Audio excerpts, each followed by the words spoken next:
Hello again, Blender heads, and welcome to another speed sculpting session. Now, after the Christmas break, I'd had a little bit of time off, and I was looking for just a nice fun piece to sort of get back into the swing of things with. So I turned to one of my favourite artists, Piper Thibodeau, for a little bit of inspiration. Now, Piper's a fairly successful artist with both DreamWorks and Nickelodeon under her belt, and she's able to consistently pump out these really cute, adorable characters, often with very pun-tastic names, and I really love using her art as a base to do my 3D models from. I really love this piece that Piper did recently entitled Grizzard. Get it? It's a grizzly wizard. See, told you, pun-tastic. But I really loved this one because before doing a final piece, Piper actually did a couple of different concept pieces, which gave me 4 slight variations on this design to kind of draw from. So my final 3D piece is actually kind of a combination of all 4 of these, plus a couple of other little bits and pieces I picked up from some other references I looked at. I'll make sure there's a few links to Piper's work in the description below, including her Patreon page if you're at all interested in helping support her art.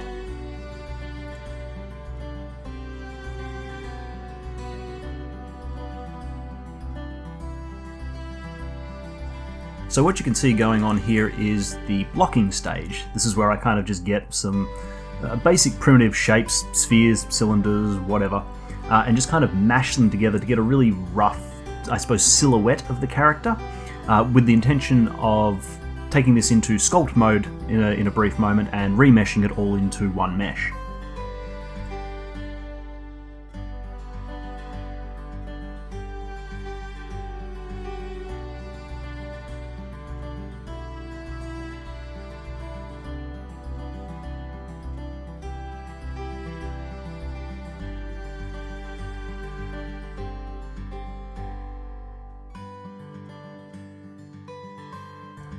In the process of doing all this blocking out, I often use a lot of mirror modifiers, occasionally a subdivision surface just to smooth things out a little bit. So one quick way of applying all of those modifiers in one go is to select all of your geometry, and then go to the Object, Convert to, and choose Mesh as your option, and that applies all of the modifiers all in one go. It's much, much faster that way.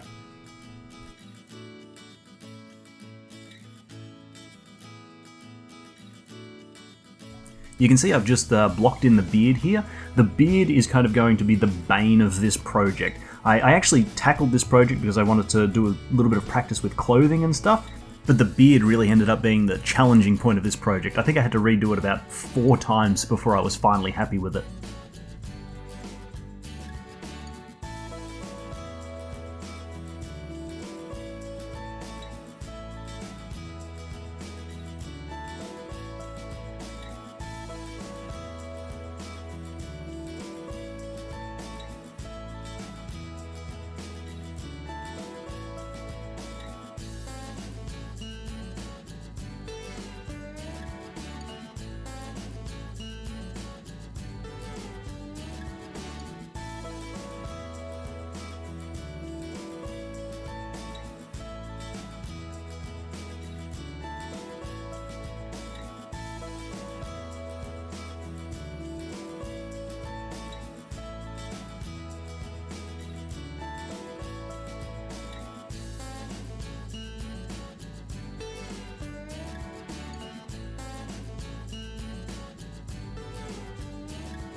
So here you can see I start remeshing the body. I've kept the body and the head separate for now. I found that there's often times where it can be difficult to get to certain parts of your model, like say under armpits, or in this case under necks when you've got a particularly chubby character. So sometimes it's much easier to keep these pieces separate, as it allows you to get in there with your sculpting brush a little bit more comfortably.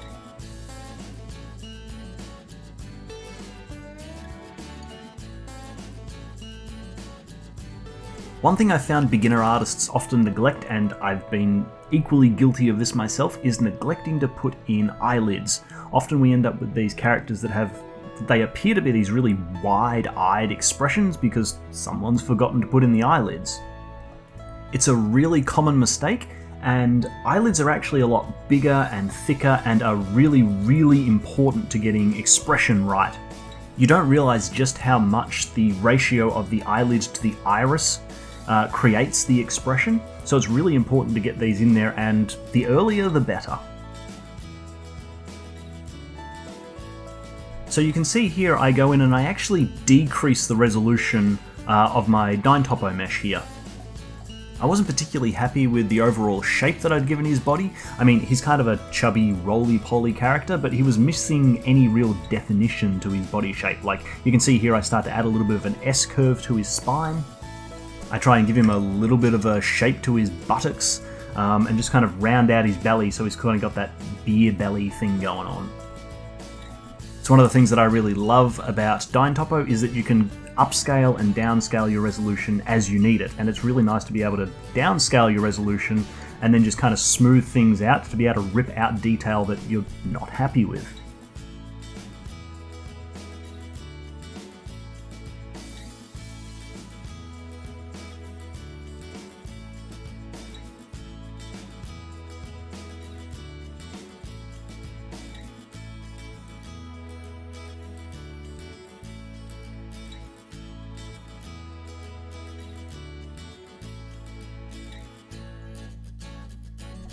Initially I was going to create his eyebrows as a separate piece of geometry, thinking of them as being like hair or something.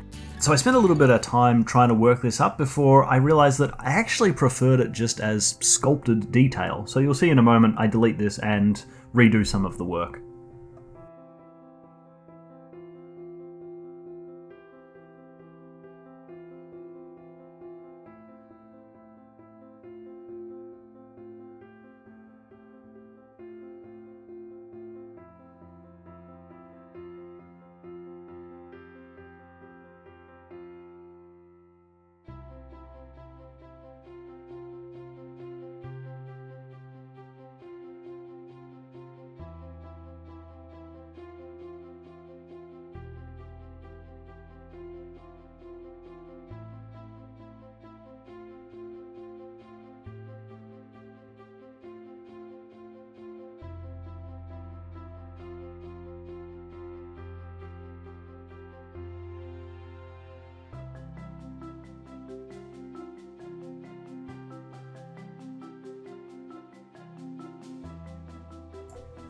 Now I really hate sculpting fingers and toes, not so much because fingers and toes are annoying, but because they're really close to each other. It can make sculpting them individually quite difficult. So when I wasn't entirely happy with the overall shape of the toes here, I decided rather than trying to force it with the sculpting brush, I'd just kind of remake it with polygon modeling.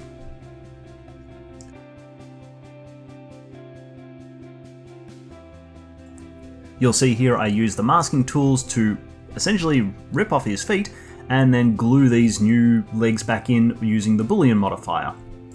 Once they've been joined, you can turn Dyn Topo back on and use it to smooth over any gaps.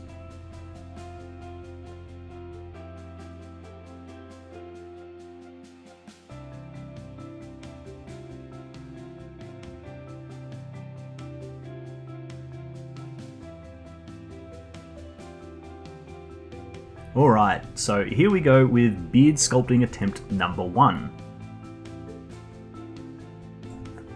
So a few things that I learnt during the process about sculpting facial hair. Firstly, the initial shape that you put together is really, really important. It kind of works as the basis for everything else that you add after that. And it's not really enough to just kind of loosely get the shape right from one view, which is what I was working with here. The shape in terms of the depth of the beard is equally, if not more important.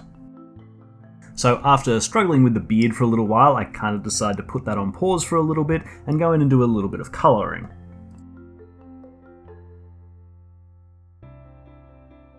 Now what I'm doing here isn't technically texture painting, this is known as vertex painting.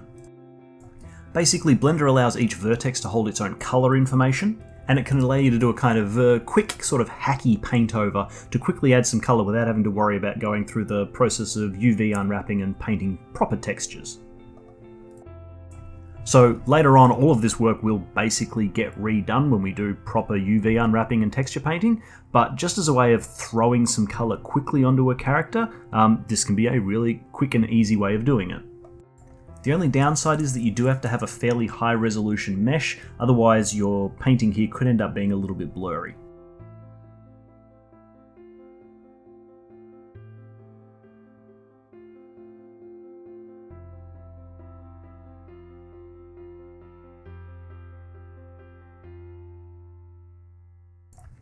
So this is where I start designing some of the clothing for the Grizzard character. Now, I do kind of depart a little bit from this particular reference image and kind of lean on some of the other images a little bit more, because one of the things I wanted to practice with this piece was clothing.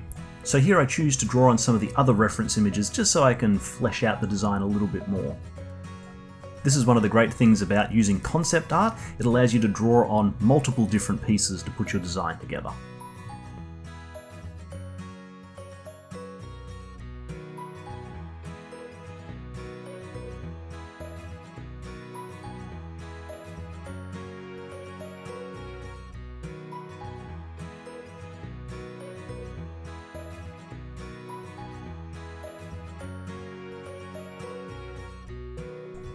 One of the other things that I really wanted to do with this piece was to have a lot of props. So I take a bit of time and build this belt here, and a little satchel for him to attach to the belt, as well as the staff and beehive, which are part of the reference images, as well as a little potion that he can also attach to his belt. And I'm just looking at that little potion now, and it's purple, and I'm going, hang on a second, is that gummy berry juice? That's totally gummy berry juice.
The beehive was a really interesting shape to make. I end up using a torus and kind of hollowing out its midsection before using an array modifier to create the additional sections. To create the hole into the beehive, I create a cylinder and then use it as a boolean to knock out the hole.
Once I'm happy with the overall shape of the satchel, I add a multi-res modifier so that I can sculpt in some extra folds and details.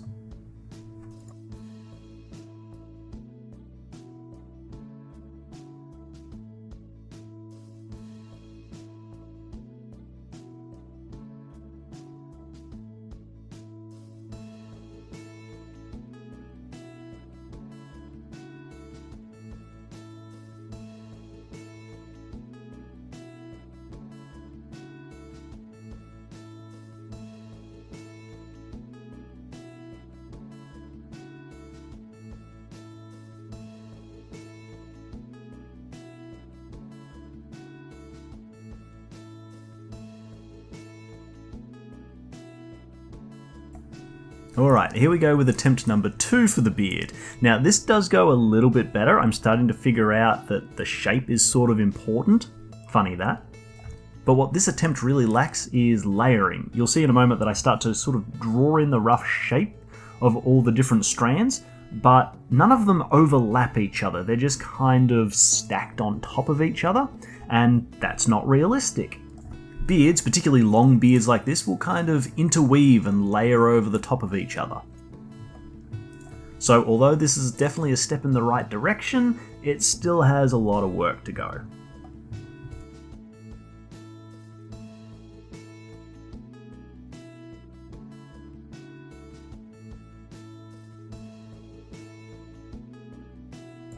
So at this point I'm starting to get a little bit annoyed. I can't quite figure out why this isn't working for me. So I jump into Photoshop and do a little bit of a sketch over in the hope that maybe I can kind of figure out what I'm doing wrong. And although this process definitely helped, you can see that with my sketches there, I still don't have any of that layering going on. It's all still just, here's a chunk of beard that will sit directly under it. It doesn't have any depth to it. And no amount of fancy shapes with curves is really going to make any significant difference here.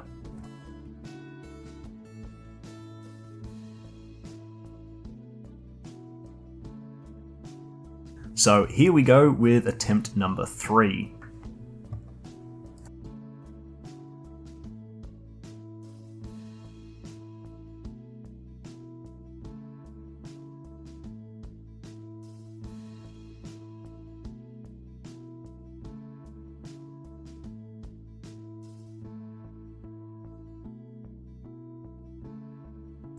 You can see I finally start playing with a little bit of depth with these curves by layering them on top of each other, not just in the z-axis, but in the y-axis, giving them a little bit of depth.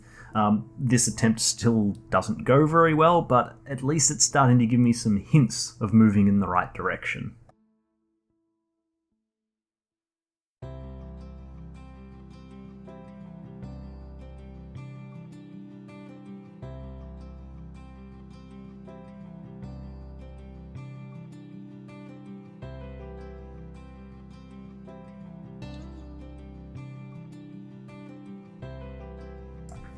Okay, so here we go with attempt number 4. In fact, I just kind of looked back at that footage and saw a slightly different version of the beard in there. This might actually be attempt number 5, but I won't tell anyone if you don't. Now, I think one of the things that really helped this time is I took a little bit more time putting this one together. All the other attempts had been sort of playing with different ideas, and this time I spend the extra time to make sure that I get the shapes right, both front on and side on, giving it that little bit of extra depth, making sure that it sort of wraps around his face nicely.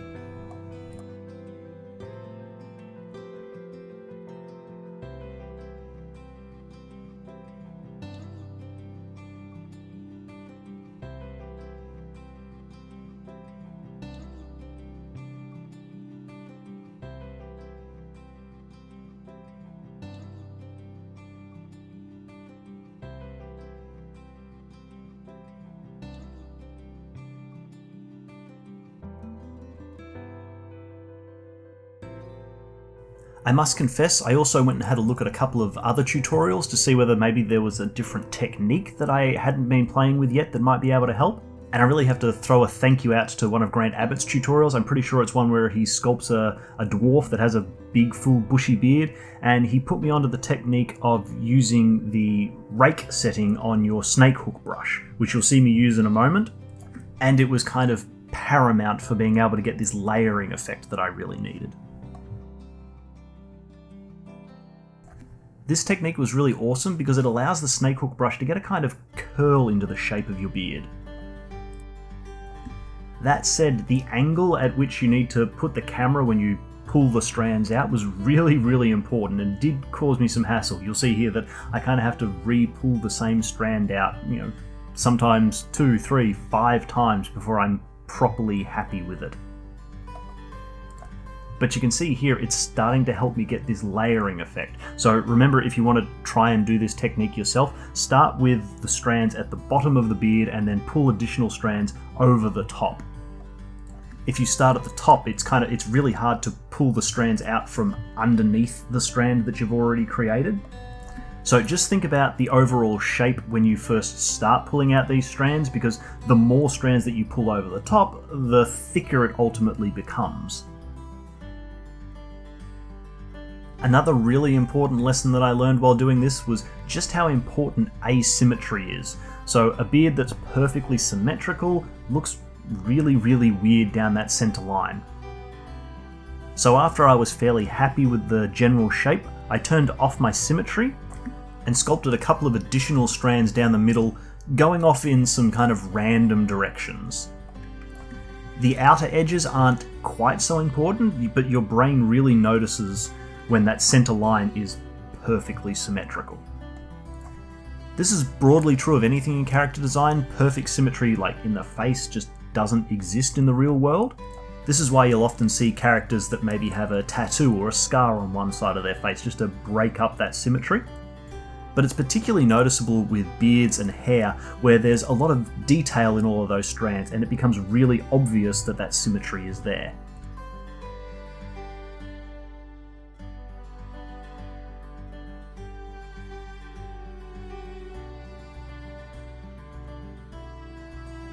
I'm pretty happy with my sculpted detail at this point, so it's time to do some retopology. For this I use the Retopoflow add-on, which is a paid add-on, but it has a couple of additional tools which I found particularly useful for doing this character. Because he's predominantly made up of a bunch of spheres and cylinders all mushed together, I found the Contours tool to be particularly useful for very quickly laying out geometry.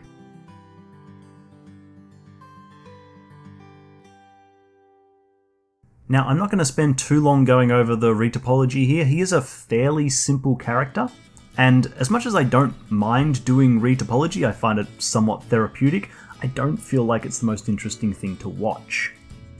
That said, if you're interested in learning how to use Retopoflow, I have just recently done a how-to video on how to get started using Retopoflow. I will make sure that there is a link in the description for you.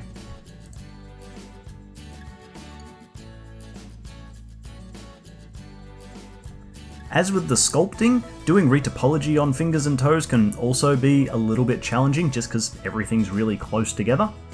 So after I finished the retopology, I just do one quick kind of sculpt over to fix any little mistakes that have been made. So with the retopology done, it's time to do the UV unwrapping. Again, being a fairly simple character, the UV unwrapping isn't particularly complicated. I basically mark seams around all of his major joints, so hips, ankles, arms, the neck to separate his head, and once I've got all the seams in the places that I want them, I do a very simple unwrap.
Wherever possible, I try and avoid doing any unnecessary UV unwrapping and use procedural textures.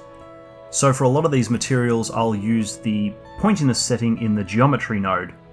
If you plug that into a ramp, you can kind of dial it up and down to get some darker and lighter shadows, depending on how close the geometry is to itself, so it sort of works like a bit of an ambient occlusion pass, and it can be really good for adding a kind of sense of grime or dirt to objects.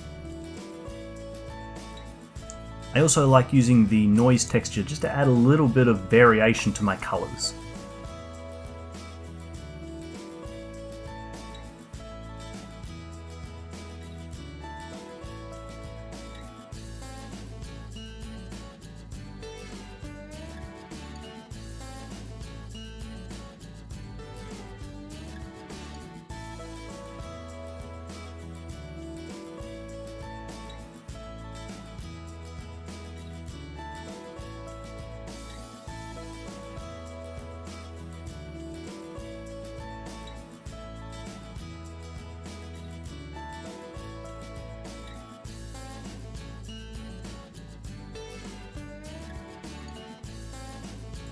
Again, rather than UV unwrapping, I use the wave texture to add these stripes to the staff.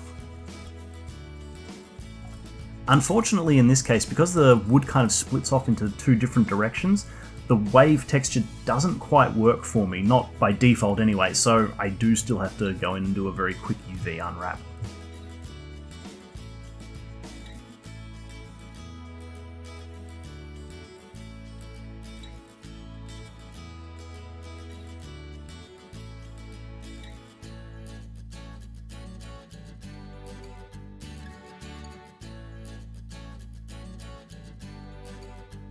Because I plan on hand painting these little spiral shapes on his cloak, I give them a quick UV unwrap before painting in this kind of orangey seam. Using the stabilized stroke is really helpful here. Rather than trying to hand paint every individual spiral, I quickly jump into Photoshop to create myself a little mask, which I can then import back into Blender to kind of use as a stencil.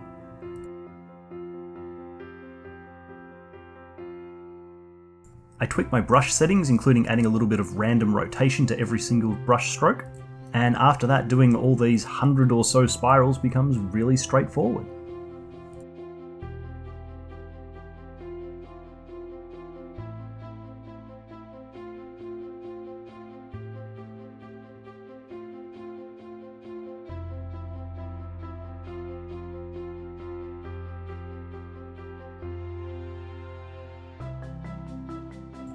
At this point I want to add a little bit of extra detail to the clothing, just like some folds and creases and such.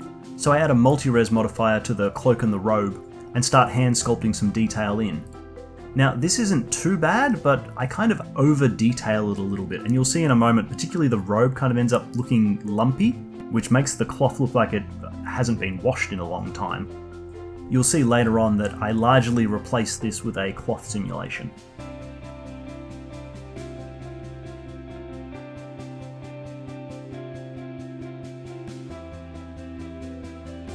I finally get around to detailing the belt, which so far has just been a strip of leather sitting around his waist. It needed to have belt holes, stitching, and a buckle. And can I just say, belts are somewhat more complicated than you might think. I mean, I wore a belt as part of my school uniform for years, and it wasn't until I sat down and had to figure out how all the leather strips layer over each other, where the holes are, how the buckle connects so that it aligns with the holes. I actually had to go to my closet and grab one of my own belts to figure out how the buckle system works. But this is exactly why we use reference. You think you know how a belt works until you have to sit down and make one that, at least in theory, could work. I create the belt holes by grabbing a few vertices and beveling them. That creates this kind of diamond shape in your mesh. Once you add a solidify modifier and a subdivision surface with at least 2 levels of subdivision to it, you create these perfect holes.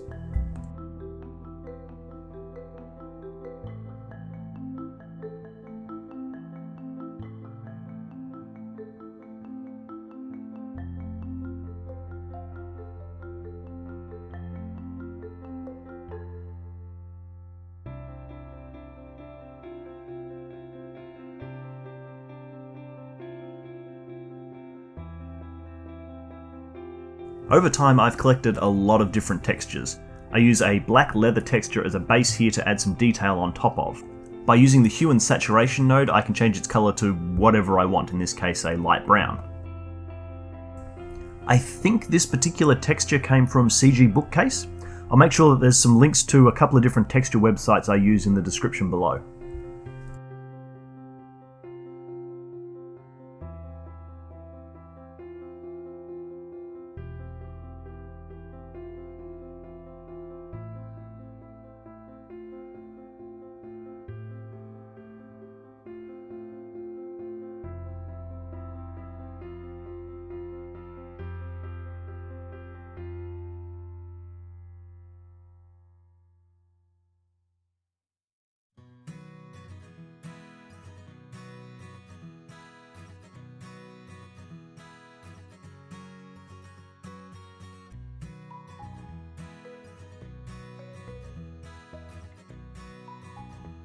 I use another texture, this time a rusted metal, for the belt buckle.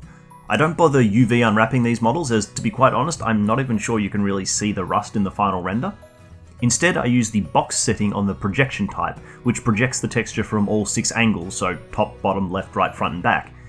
This method can periodically create seams, but because this is such a small object, it's not a problem in this case. I use the same box projection technique for the satchel, and then use the same leather texture I used on the belt, mixing it in with the pointiness node that we used before.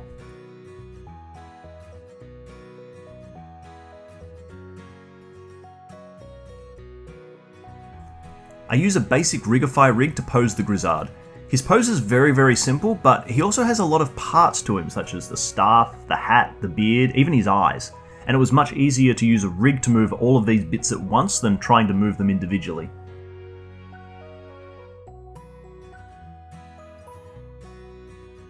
Rather than building a full facial rig, because I know that I only need this one single pose, I add a shape key and sculpt this expression by hand.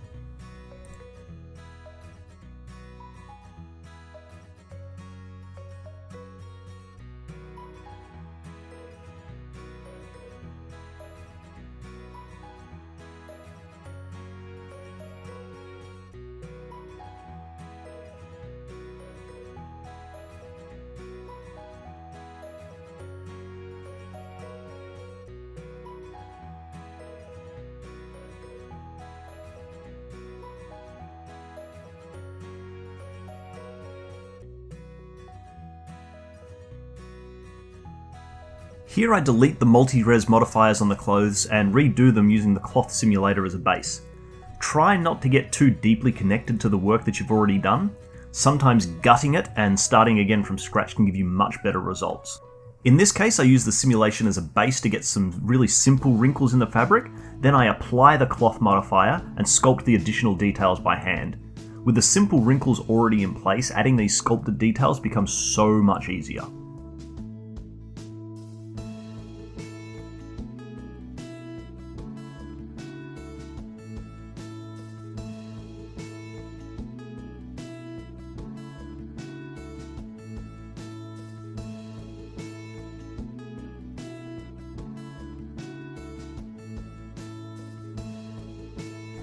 His robe skirt thing is basically the same method, except in this case I pin the top few rows of vertices so they stay glued to his waist during the simulation. Then again I apply the simulation and enhance the details with sculpting.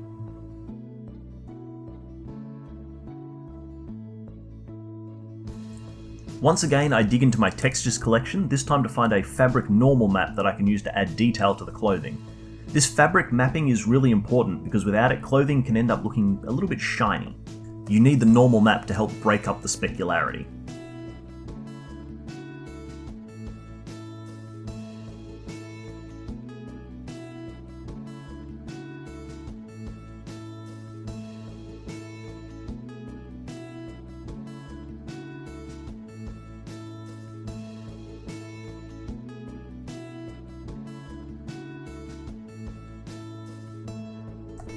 You'll see here I duplicate his eyes and add a glass texture to the duplicates.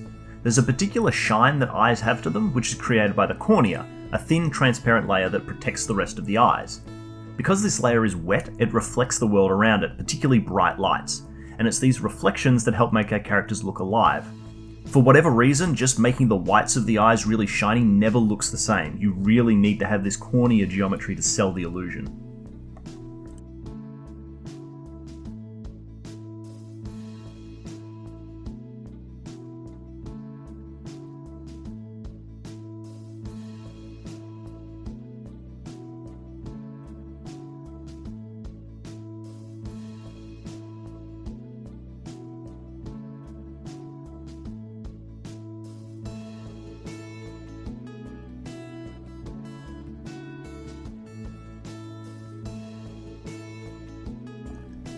Now the Grizzard himself had taken a lot of work, and I just couldn't bring myself to model the little baby bear as well, but he still had this annoyed expression that I needed to make sense.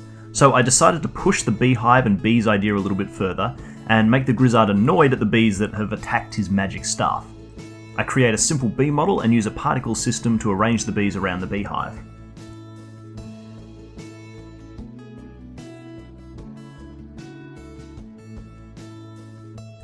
Now I'm starting to get into the detailing stage. This is where you take another look over your whole model and start looking for little details that bring the piece together.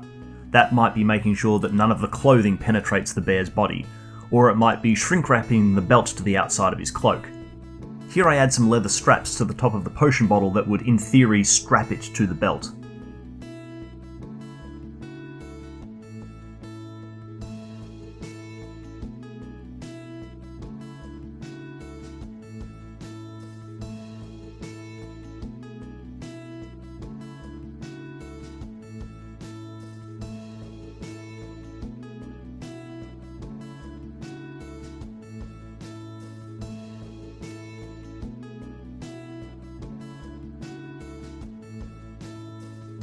Lighting was a bit of a challenge.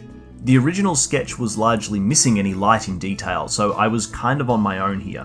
So I looked at a stack of different Wizard-based references before settling on a much more simple lighting layout. The main story here is the relationship between the Grizzard and the bees, so I put a strong point light near the hive to draw your attention there. The rest is a simple 3-point lighting setup with a fill light off to the left and a rim light behind him to break him away from the background. I also add a light bump map to the bear. This is partially to simulate the appearance of fur, but mostly it's to break up the specularity. Kind of like with the clothing, the specularity was too shiny and smooth, which you don't expect with skin, and even less so with fur.